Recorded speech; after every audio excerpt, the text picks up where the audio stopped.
Good evening to all of you.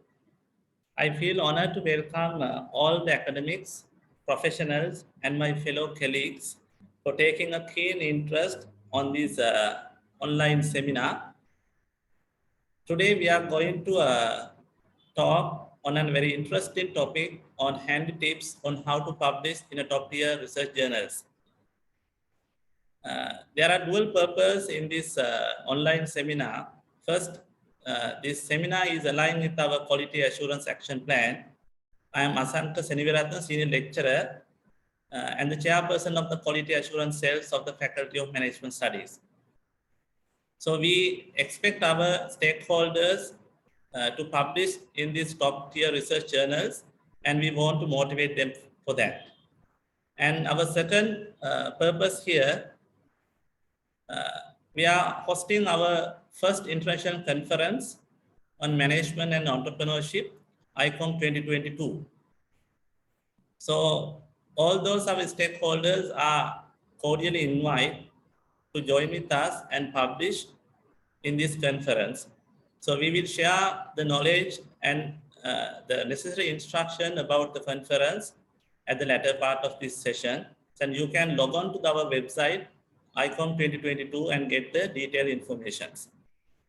So in order to achieve those objectives, we have invited a renowned scholar, an eminent young scholar, Professor Jayanten Devasiri, to conduct today's session.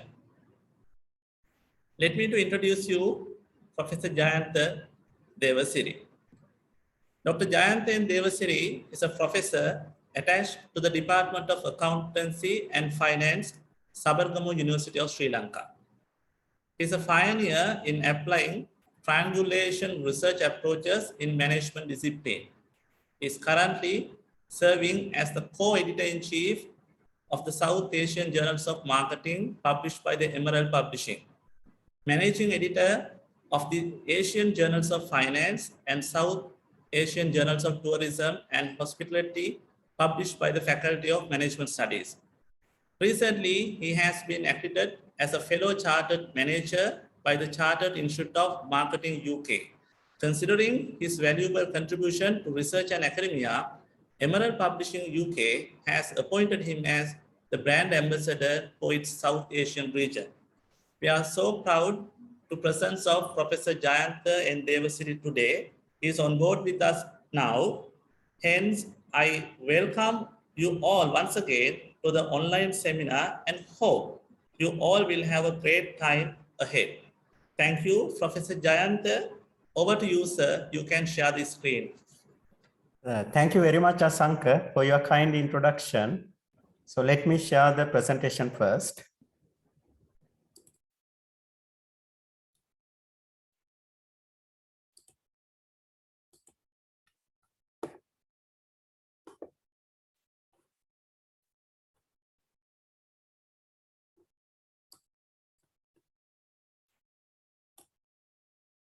Professor Sivalagnadan, Dean of the Faculty of Management Studies, Professor Nalin Abhesekara, Head of the Department of Marketing Management, Mr. Asanka Seniviratna, Chairman, Quality Assurance Cell of the Faculty of Management Studies, Open University of Sri Lanka, senior professors, senior lecturers, researchers, and my dear colleagues. I take it as a great pleasure and honor to deliver this session for all academic staff and students of the Open University of Sri Lanka and for other participants worldwide. We are going to discuss on a timely important topic today, that is on handy tips on how to publish in a top tier journal. In this session, I'm going to discuss about the winning formula for a top tier publication, emphasizing what to focus, how to differentiate, tips for the article structure and the cover letter. So in explaining this, I would like to highlight that there is no magic and luck in scientific sub-publications. All your hard work would pave the way towards top tier publications. As an author and editor, I would like to discuss on a winning strategy for a top tier publication while achieving sustainable competitive advantages among peer submissions. First, I would like to ask you a simple question. Assume that you are working in the industry and you need to achieve a competitive advantage. What are the strategies you are going to use in order to achieve the same? So you will emphasize that you can use Porter's generic strategies such as differentiation and focus as mentioned in this Venn diagram. In addition to that, we can use blue ocean strategies through continuous innovations and white ocean strategies through competitive collaborations. Similarly, here I argue that we can use the same strategies in the publication process. This is not only relevant to the practical aspects or for the industry, but it is relevant to our scientific publications. Here, as you can see on the Venn diagram, the strategy basically that is to enhance the focus and differentiation in order to increase the intersection that represent the decisive competitive advantages. Here you can see that you need to increase differentiation and you need to increase the focus on your research in order to achieve decisive competitive advantages. So by achieving these decisive competitive advantages, basically the authors can improve the originality and contribution of their study while opening up a room for top tier publications. In addition to that, it is possible to achieve the first move advantage when you apply these two strategies together with the innovation. Therefore, you need to develop a sustainable or decisive competitive advantage to successfully provide a superior value. We call it as the value proposition in marketing. So that should be for a specific audience. Here in this session, I would like to explain the ways and means of using each strategy in publishing in a top tier research journal. Here, by looking at the Venn diagram itself, you will think about how we can use focus and differentiation strategies for a publication. So let me focus on the focus strategy first. The question here is what to focus on when conducting the research and writing the manuscript. First, it is required to focus on a suitable journal when writing the manuscript. There are specific and very unique guidelines for each journal so that the authors need to focus on one particular journal to reduce the time required for a revision in a later stage. Currently, we are practicing, most of our researchers in the South Asian region, we are practicing a wrong thing. We first write the article, then we think about the journal. So that is not the strategy. You have to first focus on a suitable journal. Then only you can write in accordance with that journal guidelines. How to select a suitable journal? That is a question for all the authors when selecting a journal. So journal finders can be considered as a digital tool that helps you to find journal that could be best suited for publishing your scientific article. If you consider about Elsevier, Sage, they do have journal finders. Not only that, if you go through Wiley, so you can find a journal finder. So what you have to do? You have to enter your topic or keywords and find the best suitable journal. In addition to that, you can focus on aims and scope of the journal. In addition to that, you can focus on the impact factor and the published articles by the outlet when selecting the best journal for your manuscript. Here, I would like to more emphasize on the impact factor. The impact factor that is calculated by taking an average annual number of citations per article published by a journal. So here you can see impact factor that is introduced by Web of Science, whereas site score that is introduced by the Scopus. So in calculating the site score, if you are calculating the site score for 2019, so how you can calculate it? Basically, you have to divide number of citations received in 2016 to 2019 for the documents published in during that period. You have to divide that by total number of documents published in 2016-2019 period, meaning that the site score is calculated by taking the average annual number of citations per article published by the journal. Impact factor that considered a different mechanism. So calculation of impact factor, in order to calculate the impact factor, if you need to calculate the impact factor for 2019, what you have to do is you have to divide number of citations received in 2019 from all items published in 2017 and 18 period. You have to divide that by number of articles and reviews published in 2017-18 period.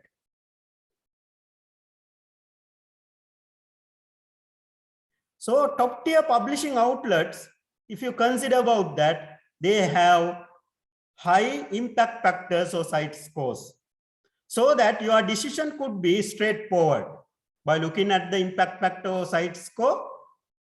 So you can take a decision. But remember that there are predatory journals, there are fake journals, there are clone journals. They publish fake site scores.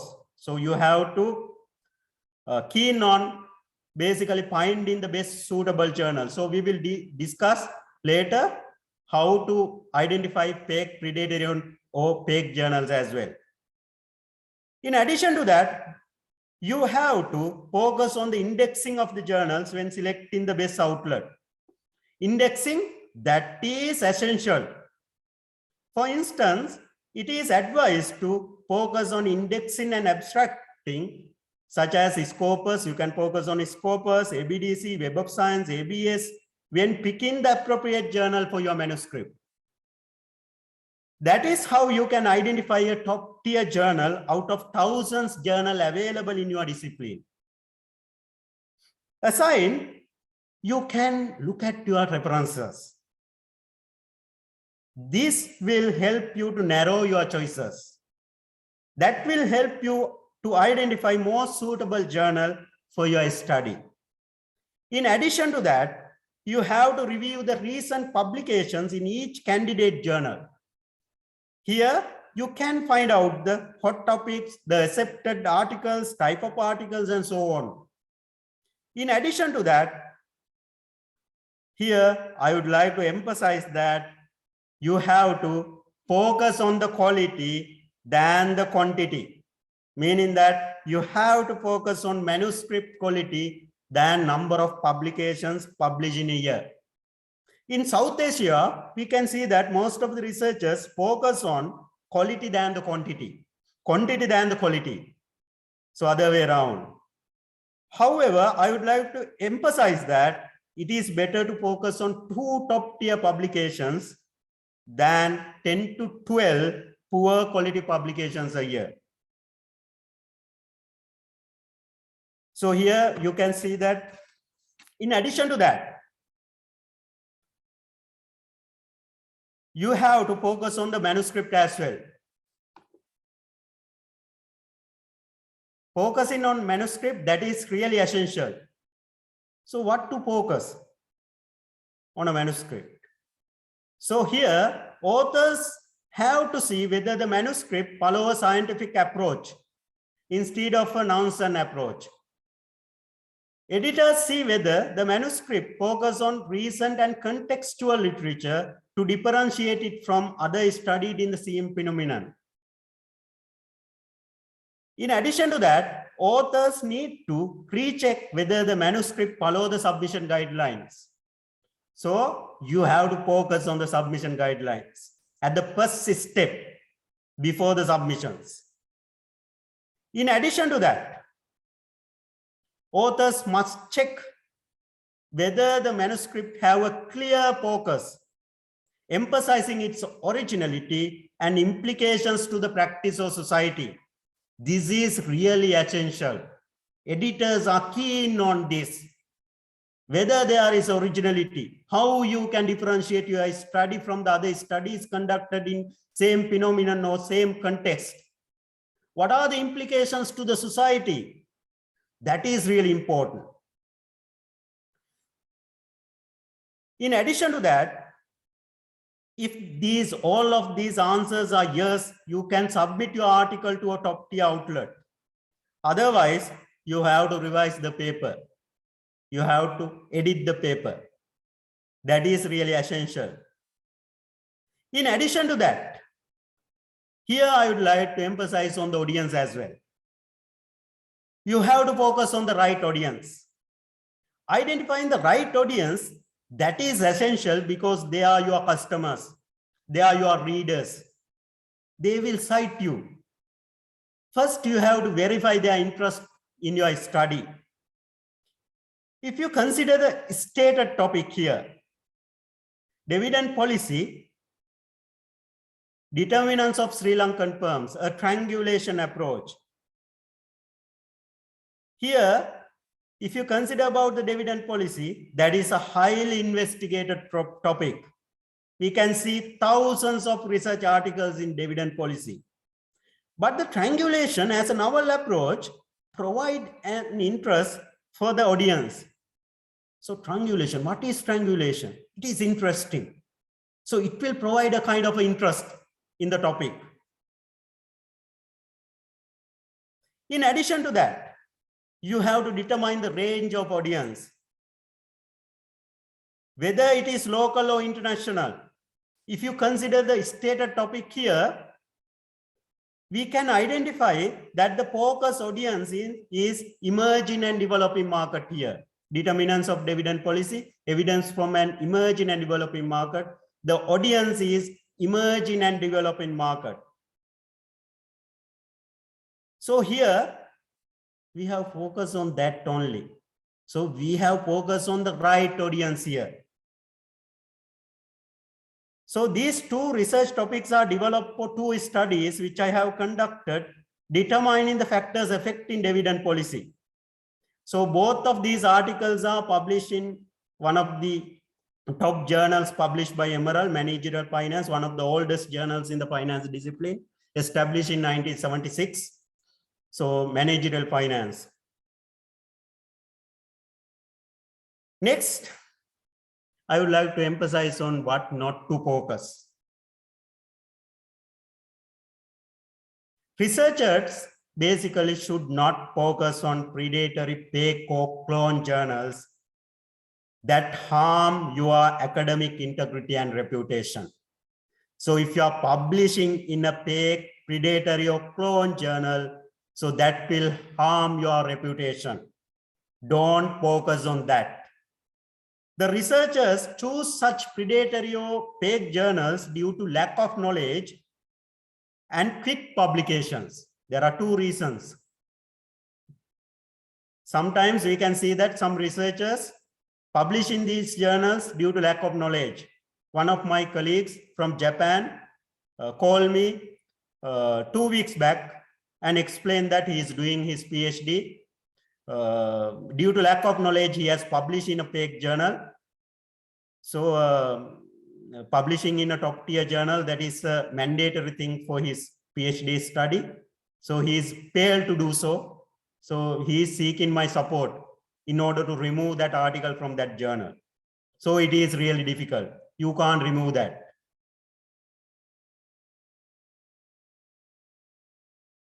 Here, I would like to recommend a 3-step simple plan for researchers in order to steer clear the predatory journals that involve doing your homework in order to ensure the journal and publisher's credibility. First, you have to check whether the journal or publisher is listed in Bayes list. So Bayes list, Bayes is a librarian. He has developed a list.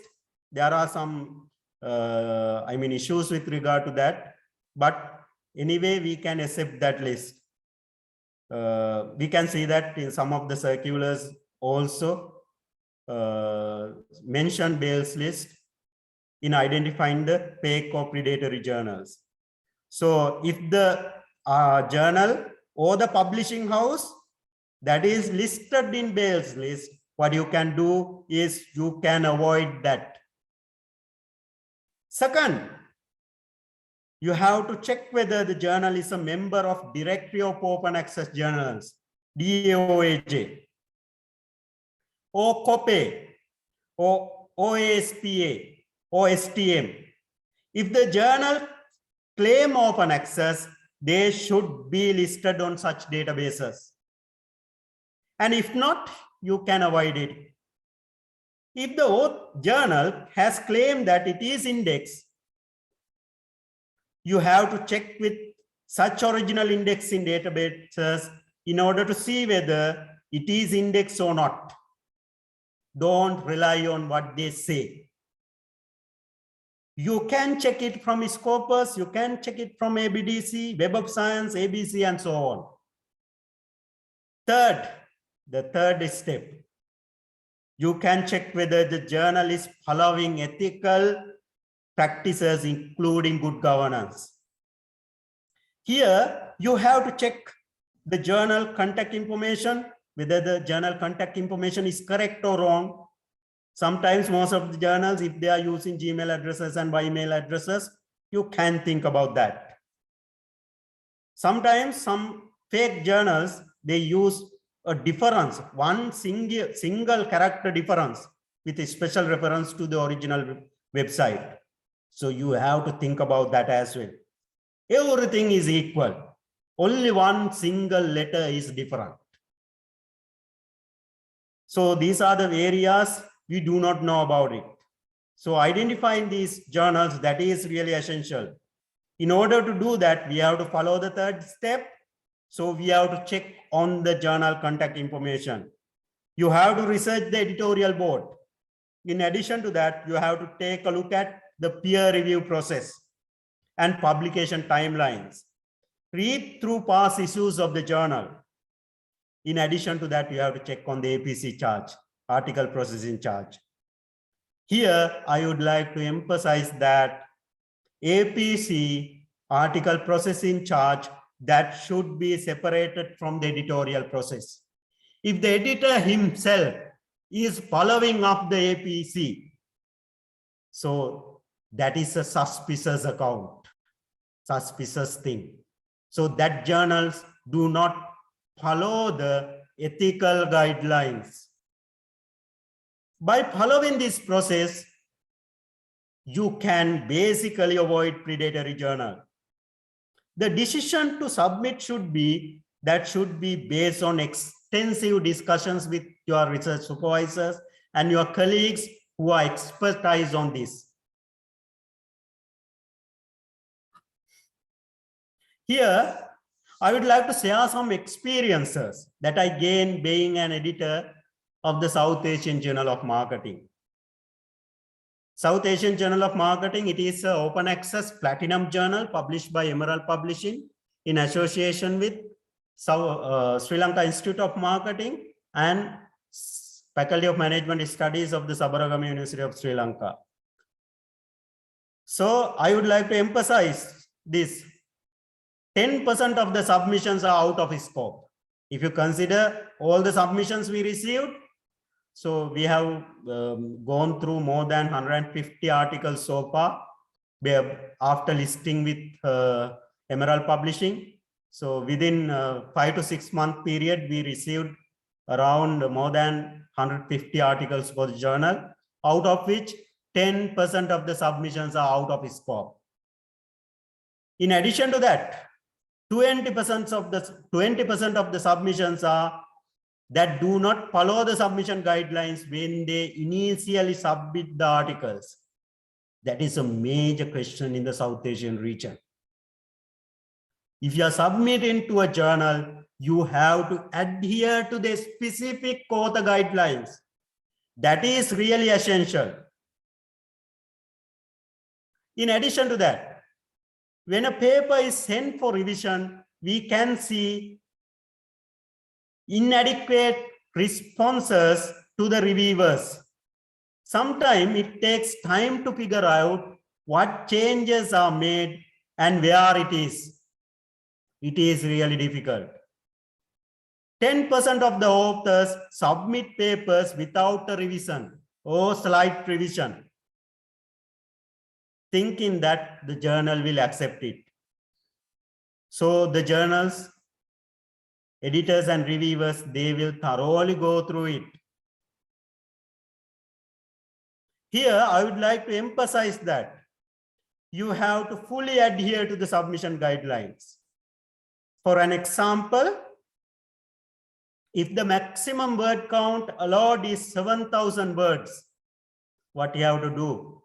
You should not proceed with 7,001 word count, because that one single word has an additional cost for the journal.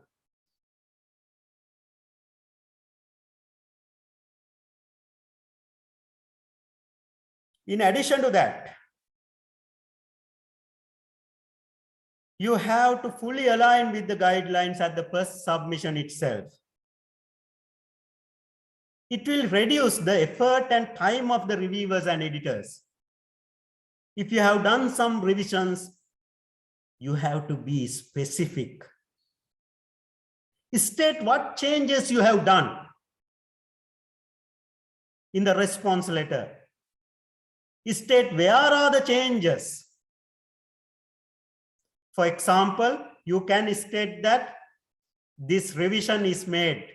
Please see 3rd page, 2nd para, 11th line. Be specific to all the individual comments. That will reduce the reviewers and editors' time for review.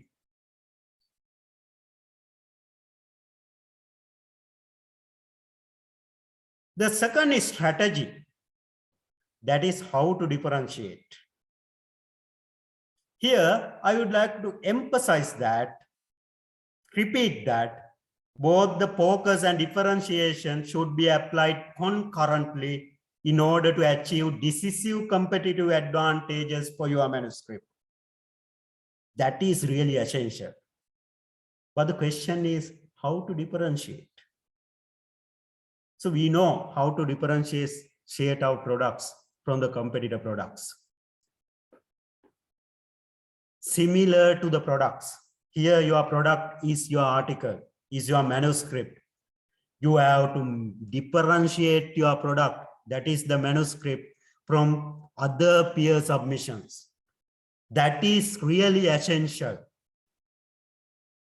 Here, I would like to highlight that you can differentiate your manuscript from the other previous studies to create the originality or contribution of your research.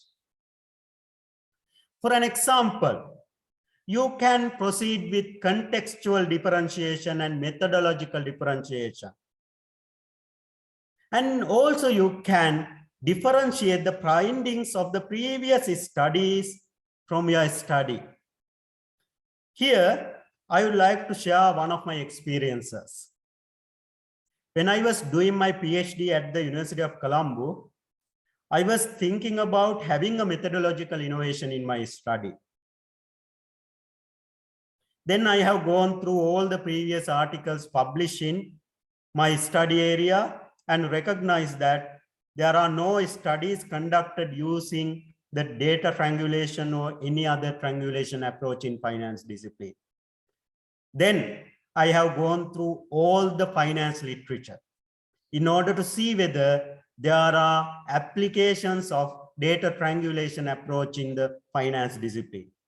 Then I identified that there are no articles published based on data triangulation approach in recognized journals. Then what I did was I get connected with one of the eminent finance professors in the world, Professor Baker from the American University. So that is in 2014. I discussed in detail on my proposal and made a collaboration for my study with the support of my supervisors. We together with my supervisors and Professor Baker published 2 articles using the data triangulation approach, and those are published in two top tier journals published by Emerald Publishing. That is, one is Managerial Finance, other one is Qualitative Research in Financial Market. So by having that methodological innovation at a later stage, in 2018, I was awarded with an International Mixed Methods Scholarship awarded by the University of Michigan, considering the methodological innovation applied in my study. So that I was able to differentiate my study from the previous studies using the methodological innovation. In addition to that, it is possible to gain the first move advantage if you apply differentiation, focus, and innovation together in a single study. It will basically pave the way towards achieving definitive competitive advantages for a top tier publication. In addition to that, the differentiation could be achieved through collaboration as well. The question is, with whom to collaborate? The authors can collaborate with their peer researchers for a synergistic effort. In order to answer that question, I'd like to highlight on collaborations. Here, I would like to highlight that 1 + 1, it is not equal to 2, because the synergistic approach is there. The answer should be more than 2. The reason is that through collaborations, we can basically improve our article based on different expertise. So what are those expertise? Some researchers are quantitative experts. Some are qualitative experts. Some researchers, they do have both quantitative and qualitative leanings. So they are mixed method experts. And some are experts in their respective disciplines. If you can collaborate for a common goal of top tier publication, that will provide a definitive advantage in achieving the same.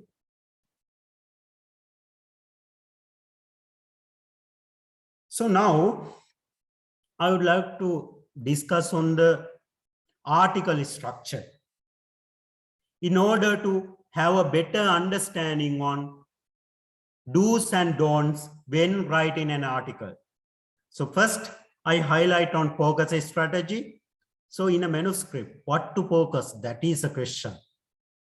We'll go through the article structure in order to understand that.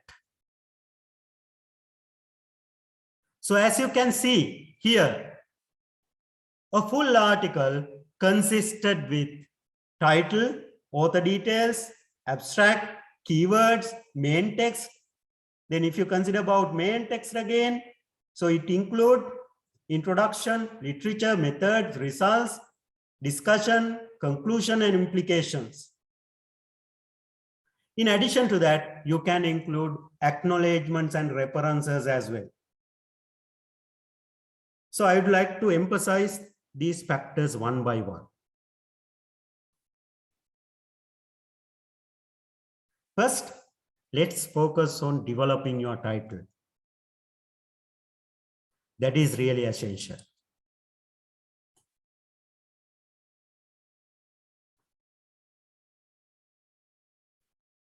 Developing your title, that is an opportunity to gain readers' attention. Here, you have to remember that readers are the reviewers and authors who will comment and cite your article. Therefore, this is the first instance where you can gain a positive impression. So in sales, we say that first impression, that is really important. That is the last impression. Similarly, you should spend some more time in developing an eye-catching and meaningful title. Here, I would like to emphasize that you have to keep the title more informative and concise. As reviewers, we basically check whether the title is specific, whether it reflects the content of the manuscript. In addition to that, as editors, we hate titles that make no sense or fail to represent the subject matter adequately.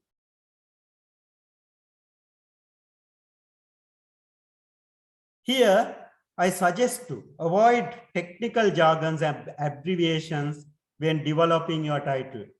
So don't use technical jargons and abbreviations. We as authors would like to have larger reader base so that we have to put it into a layman language where everyone can understand what is all about. That is really essential. Here, I would like to give you a tip. You have to discuss with your supervisors, your colleagues, and make collaborations if they add value to your research.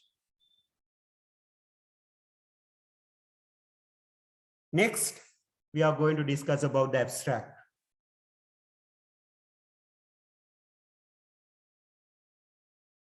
The abstract that should basically stand alone.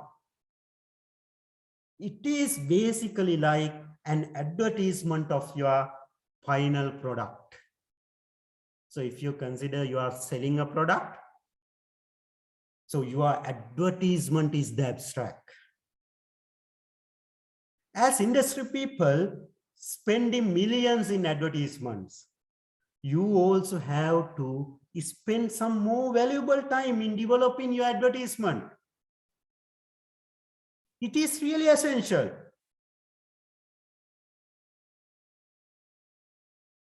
So if industry people can invest in millions in their advertisement, you should have appropriate time in order to develop your abstract.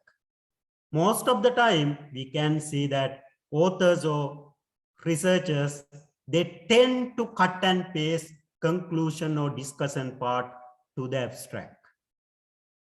That is not a good practice. Think about it. Spend more valuable time on it. Spend more valuable time on your abstract.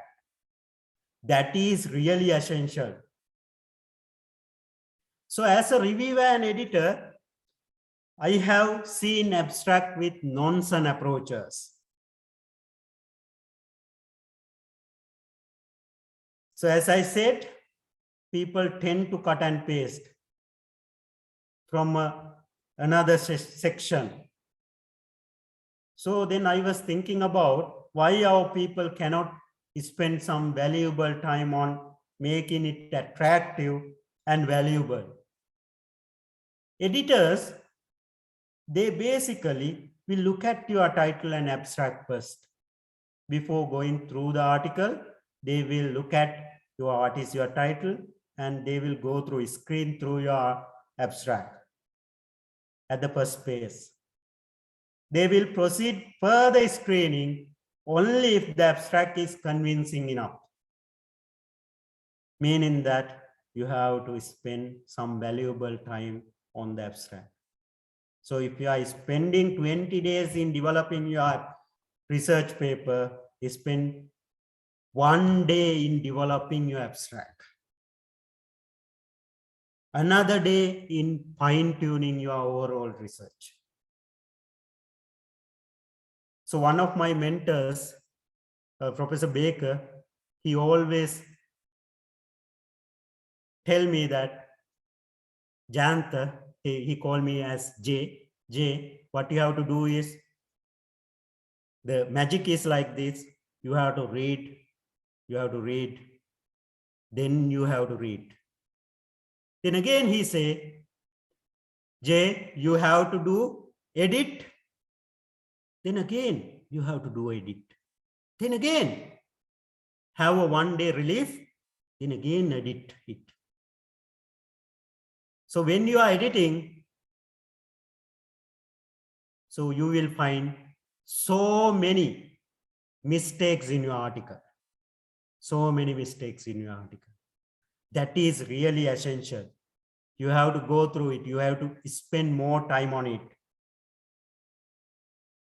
So in the abstract, you should briefly tell your prospective client or prospective reader about what you have done and why it is important for its stakeholders. Here also, you have to avoid technical jargons and uncommon abbreviations when writing the abstract. That is also essential.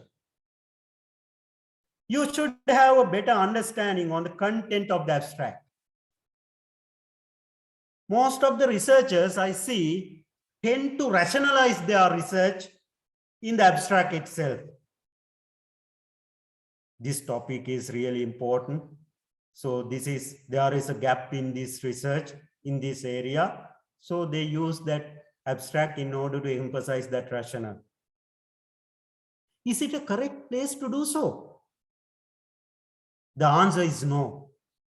You can take your rationale to the introductory section. So then, what should we consist? Basically, what should we include in our abstract? That is a question. You should include only the purpose. You have to focus on purpose. Then you can mention the methodology in brief. Then you can discuss on key findings. Then you can discuss about what are the implications in your study. Then you can discuss about originality of your study. Here, you have to basically adhere to the selected journal submission guidelines. You have to adhere to the format of the abstract, including word count and the structure of the abstract. If you consider about Emerald, they do have a structure abstract. So for an example, we at South Asian Journal of Marketing prefers a structured abstract. Unfortunately, 15 to 20% submissions are with unstructured abstract. Authors are careless. Researchers are careless. They think that whatever the things they write, the editors or reviewers will accept and publish it. So we have to get rid of that mindset. When I was publishing, so actually I started my academic journey in 2014. So I was on the same foot, same shoes. So I wear the same shoes. So after having some mentoring sessions, after going through so many seminars, webinars, mentoring programs, then only I realized basically the essence of publishing. So I do not think that I am an expert in this field, but I have a little knowledge that is obtained during this 7 to 8 year period.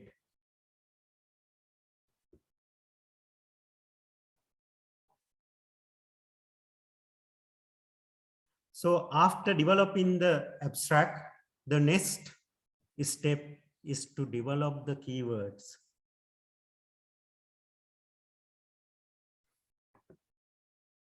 Keywords are the labels of your manuscript. So that is like labeling of your product. That is like packaging. You know that most of the organizations, manufacturing organizations, they also spend millions in packaging and labeling. Similar to that, you have to spend some more valuable time in developing the keywords. Why? Is it important? So what are we doing right now? So what are we doing right now? That is a question. That is a question. What we tend to do is that we cut and paste some of the words from topic or abstract without thinking about anything about keywords. I see some people, some researchers, they tend to use keywords like regression model, then hierarchical regression. Then they tend to use so many analytical tools even. Is it correct? That is a question. That is a question we have to answer. So as I stated, keywords are the label or packagings of your manuscript or your final product. That basically help you to find your article from dozens of research articles available in the databases. I would like to ask you a question. Would you like to have more readability and more citations for your articles? Would you like to have more readability and more citations? Everybody will say, yes, we would like to have more readability and more citations. If so, you have to spend more time on developing your keywords.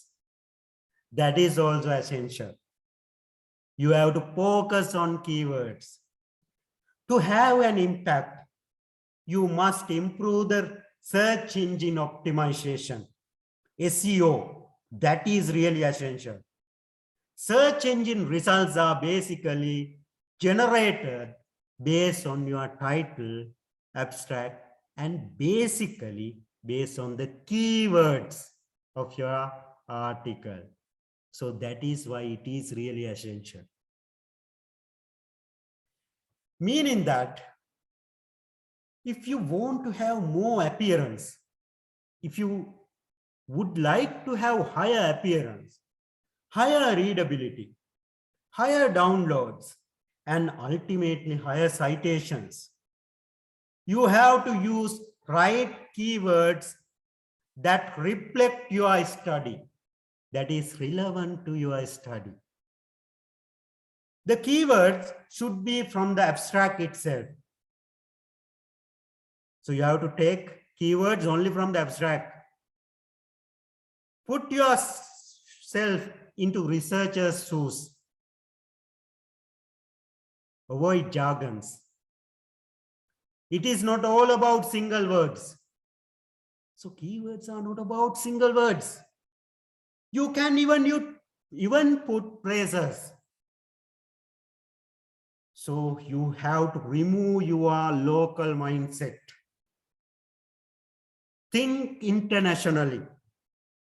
For an example, if you need to put United States of America as a keyword, what is your suggestion? Think what is widely used. Is it USA or United States of America? Think about it. If the acronym is widely used, what you have to do is you have to put it as a keyword.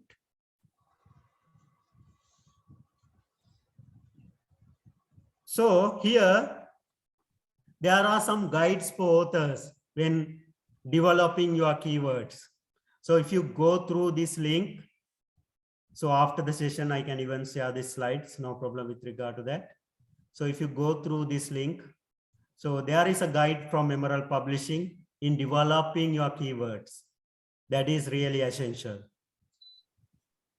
These are the things we are not focusing in writing our article, but we have to focus more on it.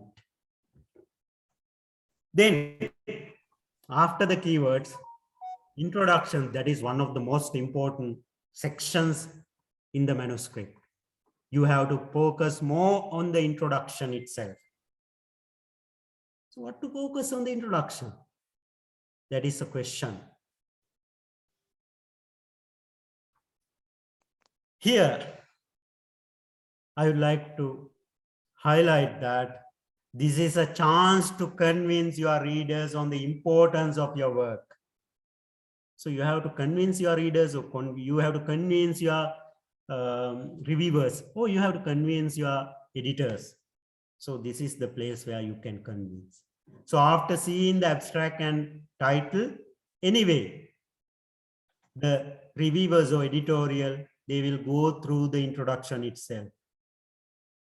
Here you have to describe the research gaps, emphasizing on the research problem. If there are existing articles addressing the same question or same phenomenon, what you have to do is you have to emphasize on its main limitations. So what are the limitations in previous studies? While highlighting what you are going to achieve. So here the differentiation takes place. Here you can differentiate your study from the previous studies. Here you have to discuss the rationale in comparison to the recently conducted studies in order to derive your originality. So do not omit previous and recent studies. So if you see that there are studies, you have to think about that, because when reviewers are going through your article, they will realize that you have missed some important literature. In order to get rid of that issue, you have to focus on all the articles published recently on the same phenomenon. That is also essential.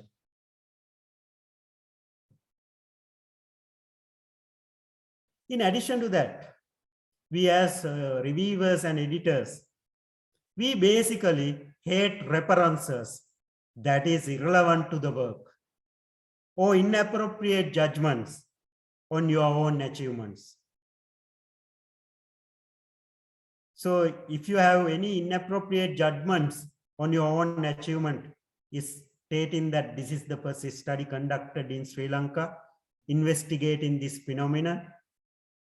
So if you are overemphasizing it, so the reviewers and editors, they will go through all available literature in order to find out whether this is the first study. So don't make inappropriate judgments on your own achievements that will have a negative impact on your acceptance decision.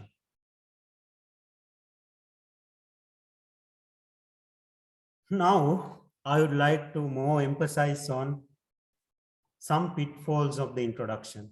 So let me check the time now. So it is around 8. So I can have another 10 to 15 minutes. So before going to the Q&A session.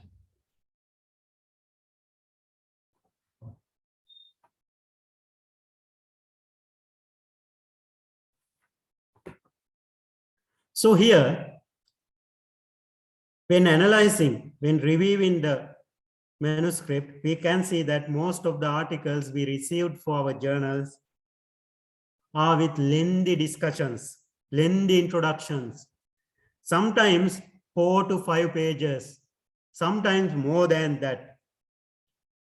So my request to you is to reduce the introduction to 1 or maximum 1.5 pages with 1.5 spacing.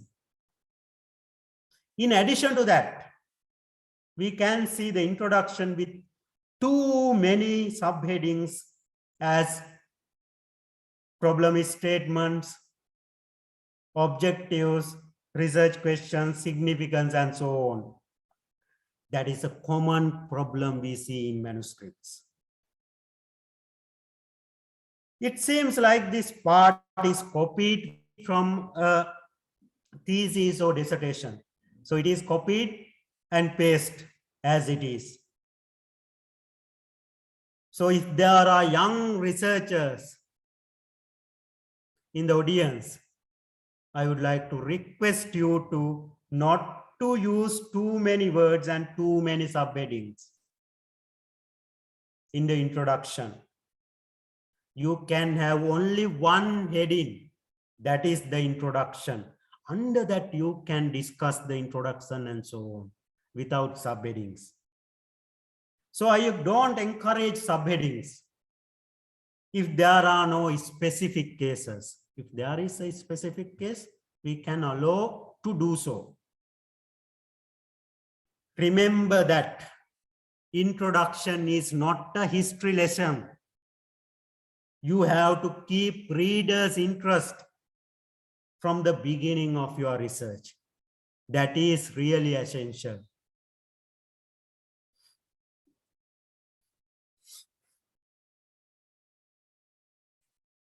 Another pitfall is that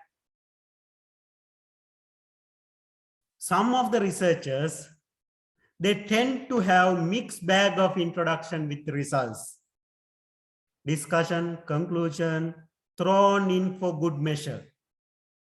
You have to keep sections separate to ensure the manuscript flows logically from one section to the next.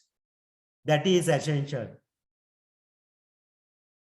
So in most of the cases, we can see that it has a used car salesman feel.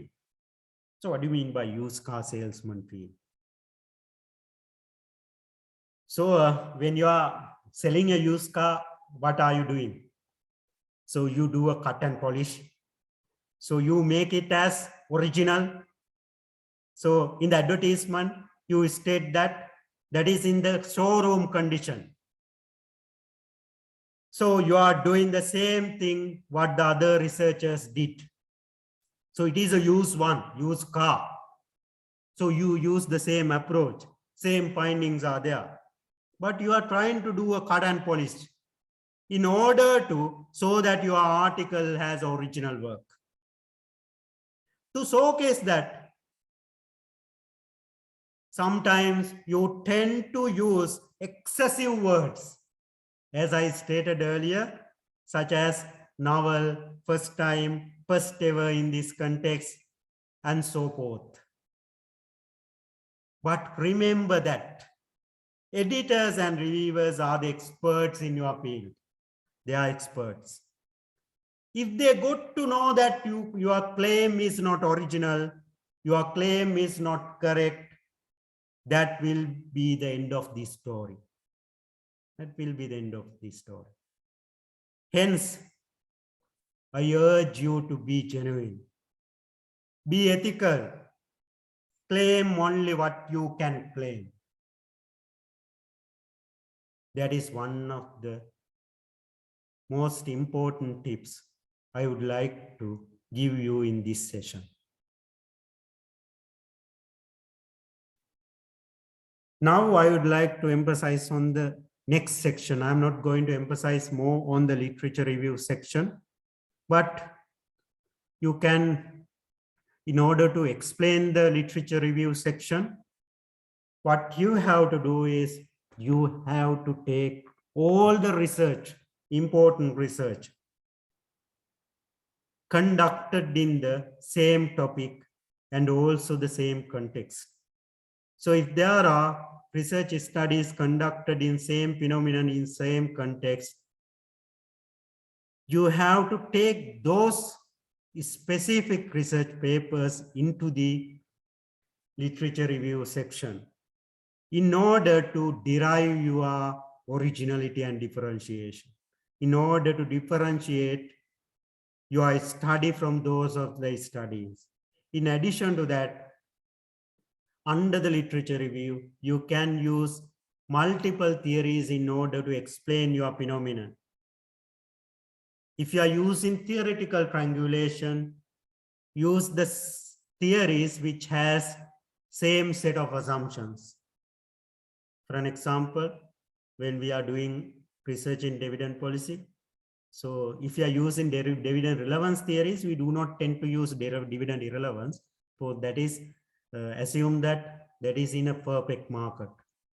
So think about the theories which has same set of assumptions.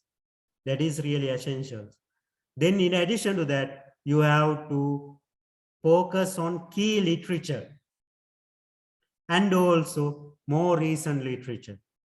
That will provide you a kind of differentiation at the end of your literature review. That will support you to identify the research gaps. So if you take all the research work carried out, recent parts, and also 5 to 10 year previous period. So if you are getting all of those articles, you can do a kind of a systematic literature review in order to derive their limitations, in order to see the problems in their approaches.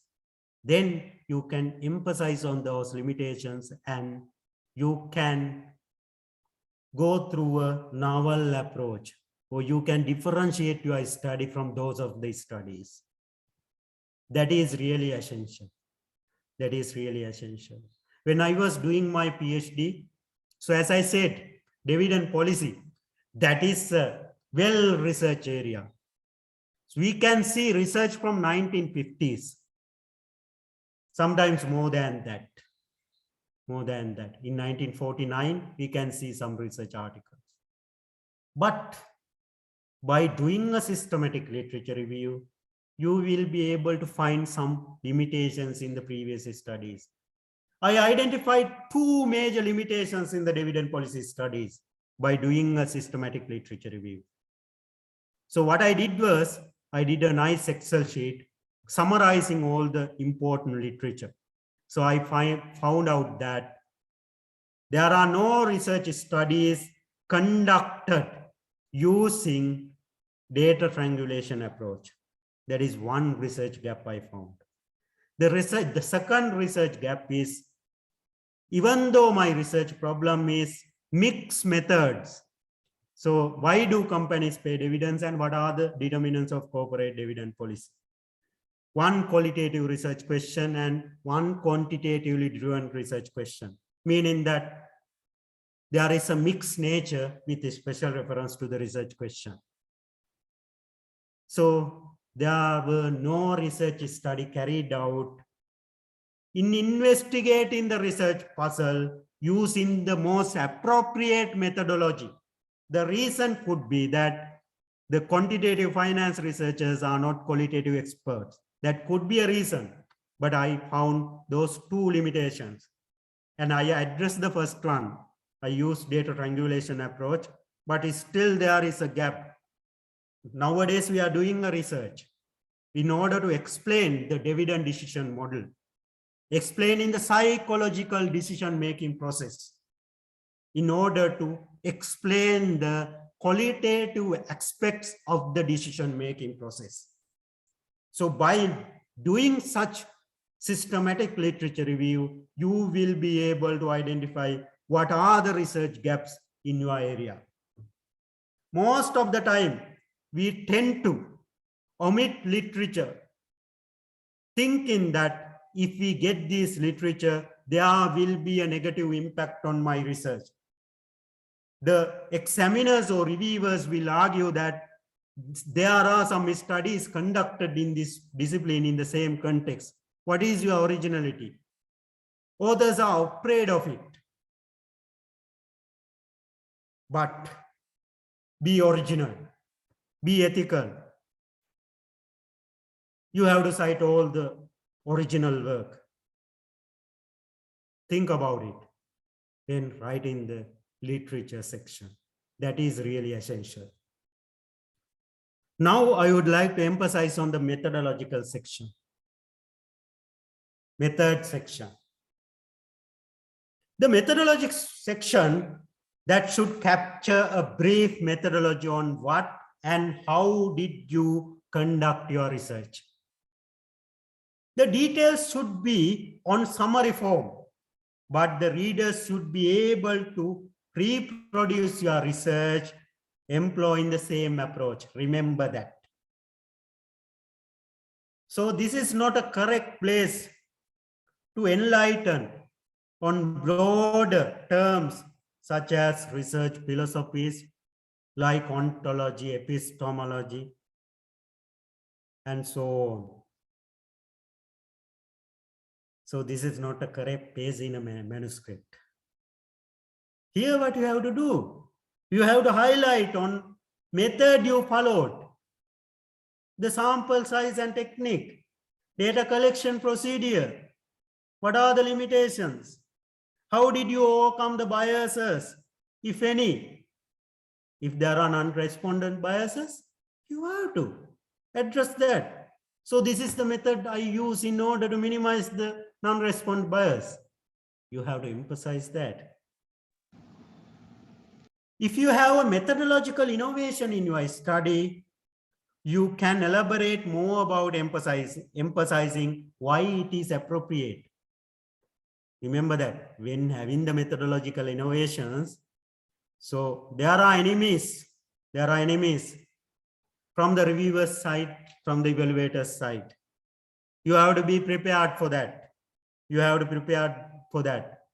When we were doing the data triangulation approach, one particular, when we submit our article to managerial finance, so there were 3 reviews. One reviewer rejected our article,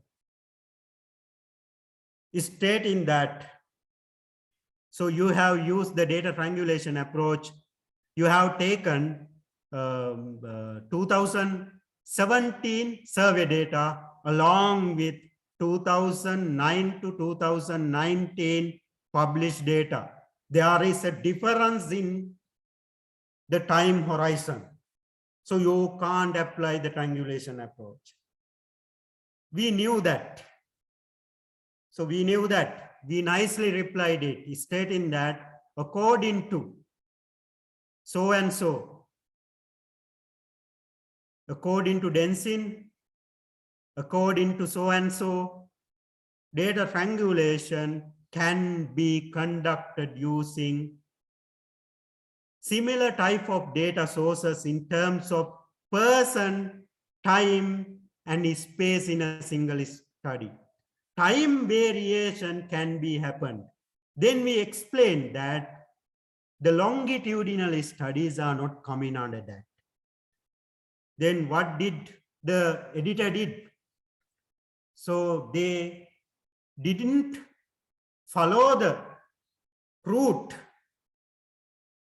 meaning that they have not sent it to the reviewer for the review, another review.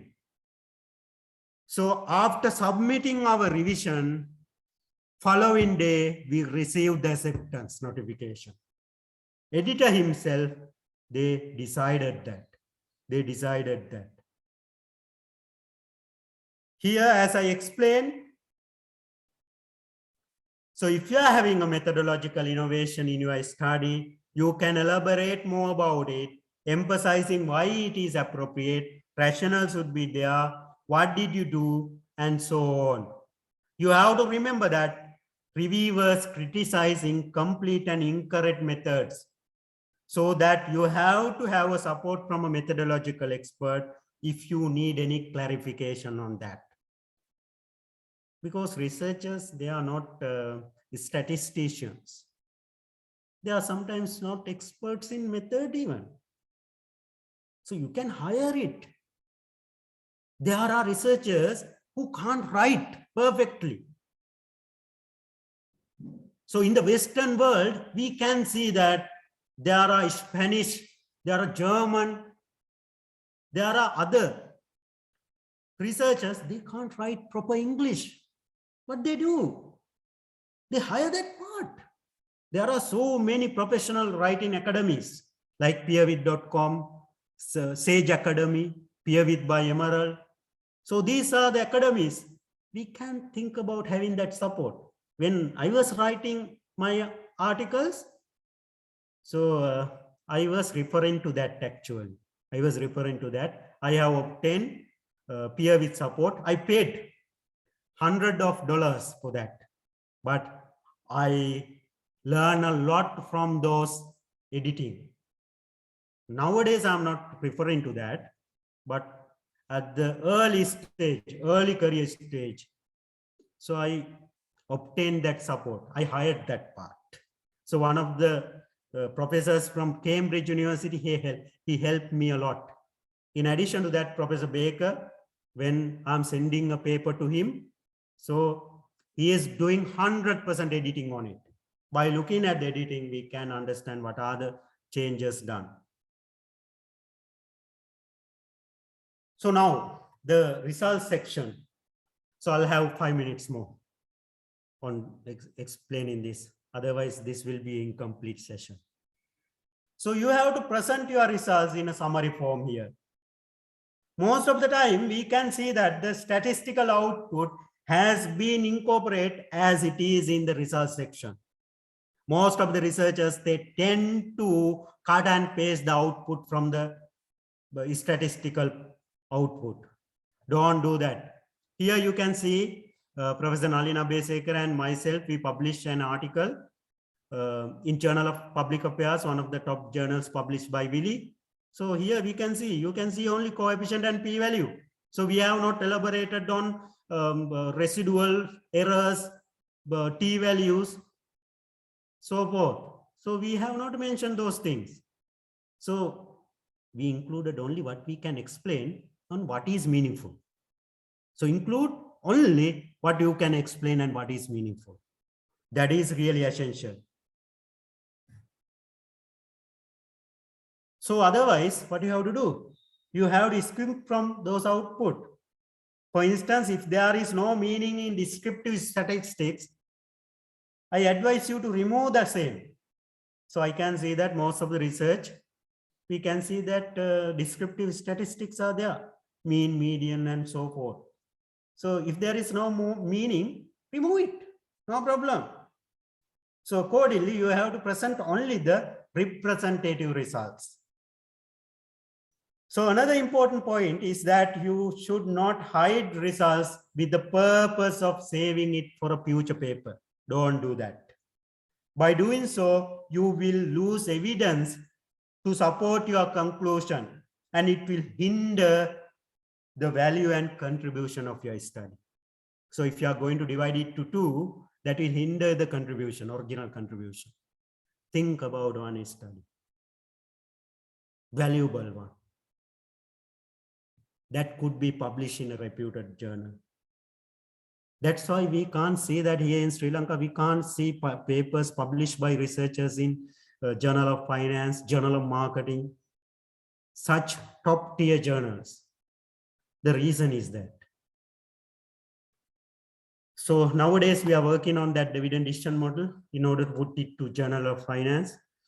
So that will take some time. You know that as academics, we do have so many work to do.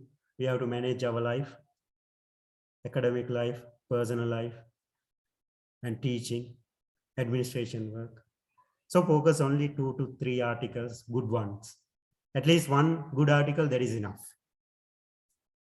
So I explain about results.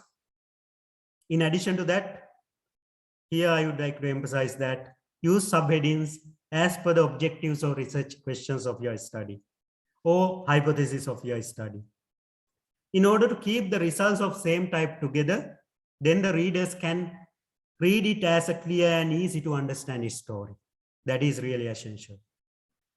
Under the discussion, I would like to highlight that discussion is basically devoted to explain what results mean.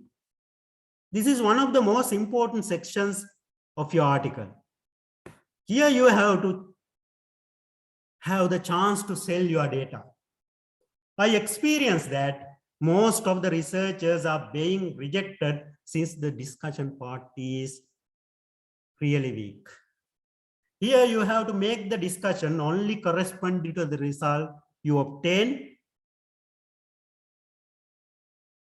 and you should not reiterate the same. In addition to that, you have to compare your findings from the previous studies. If there are disagreements, please do not ignore these studies. What you have to do is you have to confront it and convince the reader that you are correct or better, or explain the difference and why it is. That is really important. That will help you to derive some form of originality in your research. So differentiation can be made through that only. So conclusion part, this is one slide before the last slide, I think. So I'll take another 2 to 3 minutes. So in the conclusion, I would like to highlight that this is not a place to repeat the same thing. You have to conclude your findings in a meaningful manner. Here you have to tell how your work advances the field from the present state of knowledge. As you can see on the PPT, here we published this article in the Qualitative Research in Financial Markets. Here we basically conclude that. What are the findings of the secondary data results? What are the findings of the survey results? And ultimately conclude with the comprehension, what triangulation says. Then we discuss the economic significance of our study as well. It is really difficult to evaluate your work without clear conclusions, so that the reviewers and readers will find it difficult to judge your work, and it may have negative impact to your acceptance decision. So as I stated, here you should not repeat the abstract. Other way around, you are doing, sometimes most of the researchers are doing other way around, repeat the conclusion in the abstract. So I here repeat, don't repeat the abstract here. So just summary and conclusions, including implications and future directions, that is enough. It is required to have a clear scientific justification for your work and indicate possible applications or extensions. In addition to that, you have to emphasize on the implications to the practitioners, if there are, society, or to the policymakers. If there are implications, please focus on that. That is the contribution of your study. Here you can highlight value of your research to the stakeholders, which is complementary. I advise you to use this space to emphasize the same.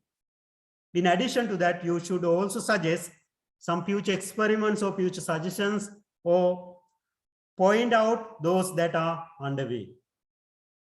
So under the references, so I would like to highlight on this section. This is one of the most essential section, like the introduction. As editors, we see most of the mistakes in the references than any other part of the manuscript. So when we receive a manuscript, we first go through the references. So what are the cited journals? Are the citations are the references are in line with the preferred referencing style? It is one of the most annoying problems and causes great headaches among editors. Here we can see 4 major problems in references. So based on the experience I gained, I emphasize on these 4 experiences. 4 major problems. First, authors include full references which are not included as in-text citations in the body of the text. Meaning that they copy the references from a thesis or dissertation and put it as it is. So the references are there that is not cited in the in-text body. In-text citations are not there, but additional references are there. That is one of the major problems we see. So after receiving a manuscript, what we do is we reconcile the references against the body of the text. That is the first activity we do. There are packages in order to do that.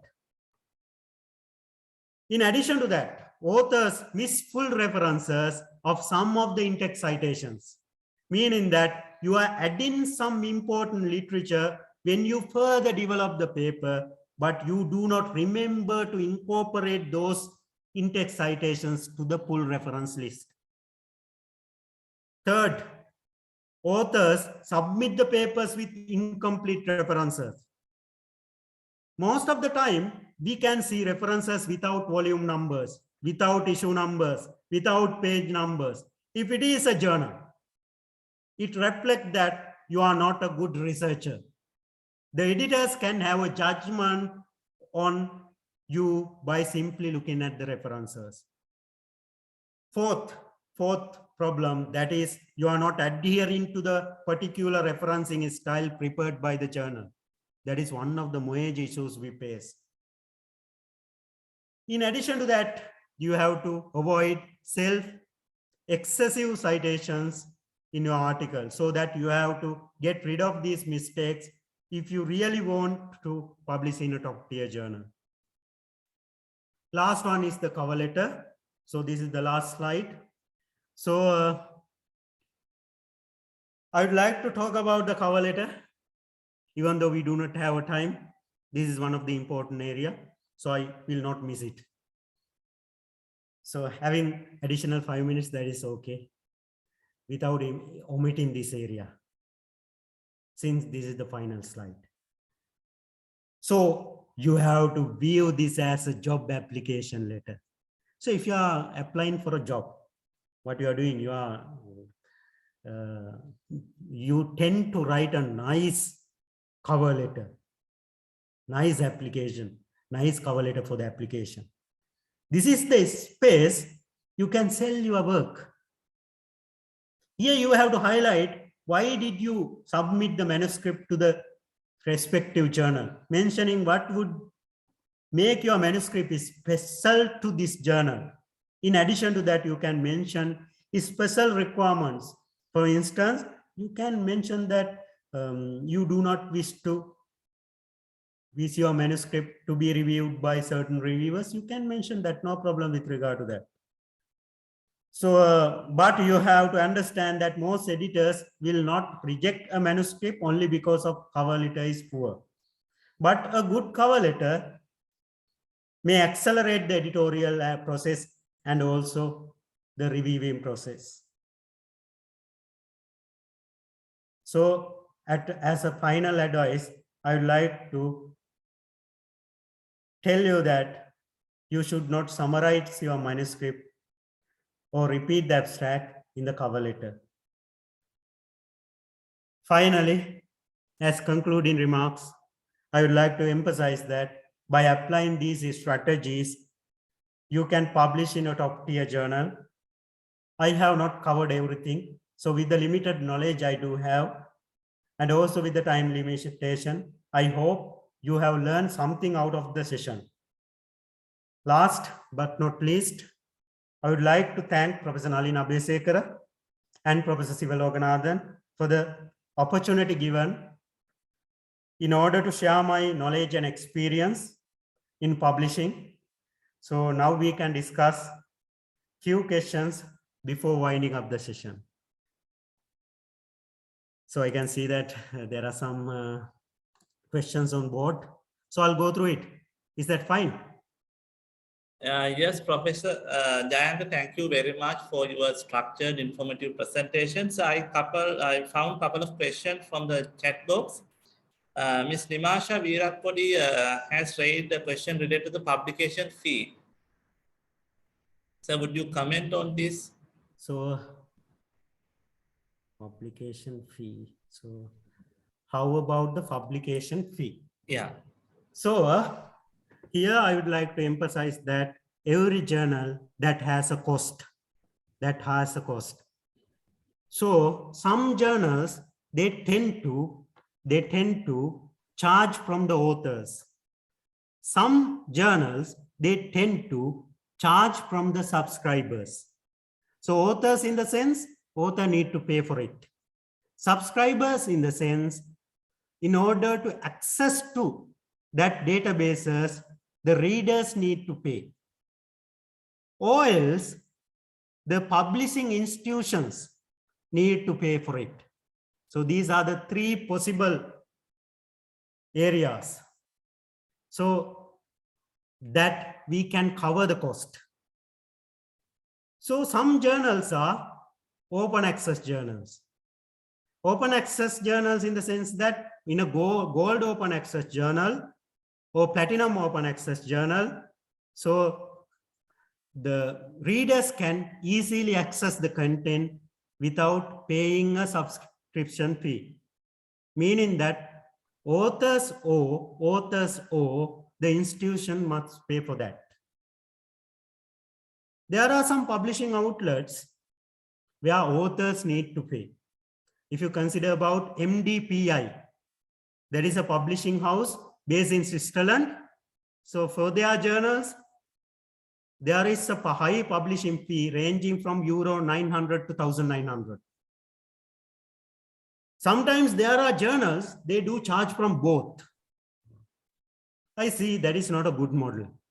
That is not a good model. But here in Sri Lanka, in most of our universities, we do have pure open access journals where authors and subscribers or readers, they do not need to pay. But in most of the databases, like publishing houses like Elsevier, Emerald Publishing, Sage, there are concessions for developing countries like Sri Lanka. So you can write to the journal stating that I'm from a developing country or underdeveloped country. So I'm not in a position to pay it, or I'm not in a position to pay 100% of the APC. So you can have a kind of a discussion on it. For one of my articles also, I received $1,000 discount. So the full discount that is published in Sage, published in qualitative research, that is in International Journal of Qualitative Methods. They charge 1,000 rupee, but they have given the full discount for me. So they waive off the publishing fee. So with regard to the publishing fee, I have to emphasize that most of the time, do not proceed with the journals where authors need to pay. Authors need to pay because we are the researchers. We are giving a kind of a scientific knowledge. We are creating the knowledge. So in order to disseminate it, do you think that you need to pay for it? No, there are ample of journals we can publish without paying a fee. Without paying a fee. So that is my advice with regard to the publication fee. So Mr. Jayanta, another question is there. I think it is very valid question, and how to find a good journal, or how to free from the fake journals. So actually, I emphasize on 3-step process for this. So you could remember that I emphasize on 3 steps avoiding fake journals. So I advise you to proceed with the Bayes list first.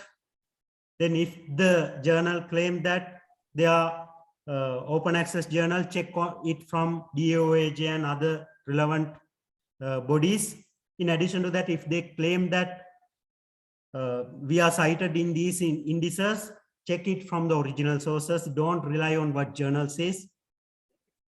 So there are my friends who have published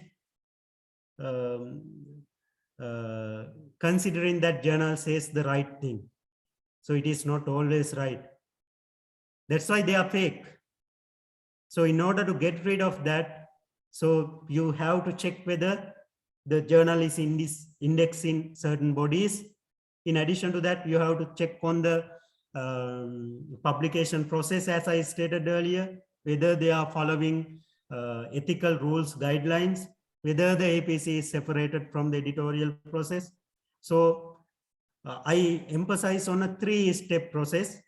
So I urge you to follow that process in identifying the fake or predatory journal.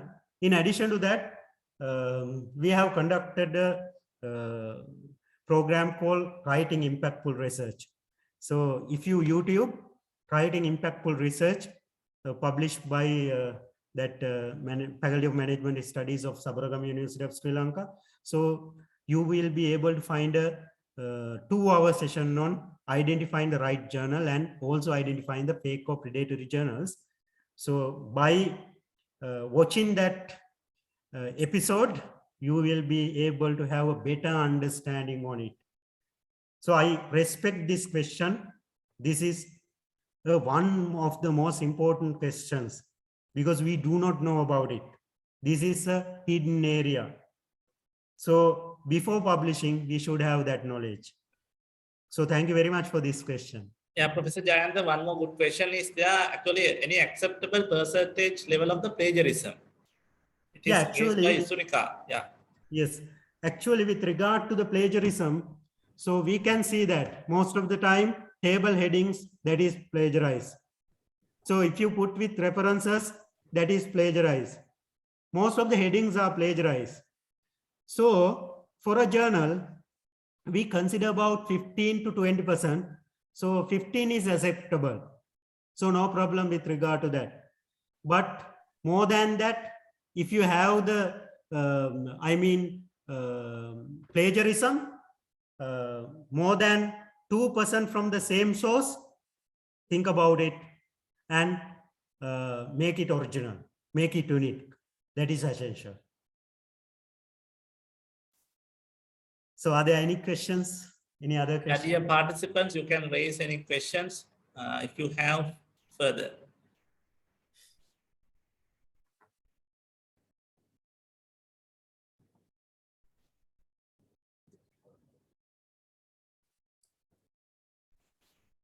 Mr. Asanka, I'm Nalina Besekara. Yes, sir. Yeah, I should thanks Professor Jayanta Devasiri because this is something where we considered as really important because most of the time, specifically we are targeting for dissemination of knowledge and ranking of the universities in Sri Lanka, how we are going to position the universities on globe. So in that particular situation, I really like to thanks Professor Jayanta Devasiri because you have done a great work. So, and also we can have future collaboration with the Department of Management Studies, Faculty of Management Studies at Open University also. Thank you, Professor Jayanta, for your input. I think most of the participants here, they also can contact you in future, whatever their research work. So that I considered as another very important thing. Thank you very much, Professor Devasiri. Thank you very much, Nalin sir, for your encouraging words. Yeah. Thank you very much again. Yeah. Thank you, sir. Now, before coming to the conclusion remark from our end, I would like to invite all the participants to have a virtual tour to our ICOM 2022 virtual website. So you all can join with us. So this is going to be held on 2022. This is our first international conference on management and entrepreneurships. So you can see the countdown. The specific event will be held within 120 days and you can submit the papers. So when it comes to the About ICOM, you can see our publication themes and conference mode, purely virtual. And the conference venue is Faculty of Management Studies of the Open University of Sri Lanka. Important dates and conference tracks. And most important thing is, I would like to thank Professor Nalina Besekara for introducing chief guest, Professor Philip Kotler, and he is our chief guest of the conference, and Professor Zhu Wu from China, Professor V. Sivalogadathan, thank you very much for inviting for him, and Professor Sampath Amartunga, our guest speaker, the chairman of the University Grant Commission. And we have a doctoral colloquium in addition to the presentation, and again we have virtual 3-minute presentations. Dear participants, you can quietly log to our website and see. So today, basically we focus on the publication opportunities. Once you publish in this conference, you will have enormous publication opportunities, including Emerald. And of course, you can see registration fees. And this event is organized by both Faculty of Management Studies and the Open University of Sri Lanka. So I take this chance to specially thank to Professor Jayantha Devasiri. So thank you very much for your time and effort and spending with us around 1.5 hours. So the presentation was so informative and structured. Thank you very much, Professor V. Sivalogadathan, Dean of the Faculty of Management Studies, and Professor Nalin Abesekara, who coordinated this event with the Quality Assurance Cells of the Faculty of Management Studies. And all our heads and the academics of the faculty and the university, as well as we know that the rest of the universities, academics also participated, and the graduates and undergraduates, you can have good session with this, and we will invite you to our conference as well in the future. So I think with that we can conclude. So I would again thank to our IT help desk, Mr. Chamira, who supported us, our quality assurance team. So dear participants, thank you very much for your valuable time and being present with us today. Thank you very much. Thank you very much. Good night, everyone. Thank you very much. Thank you very much, sir. Thank you, Professor Jayantha.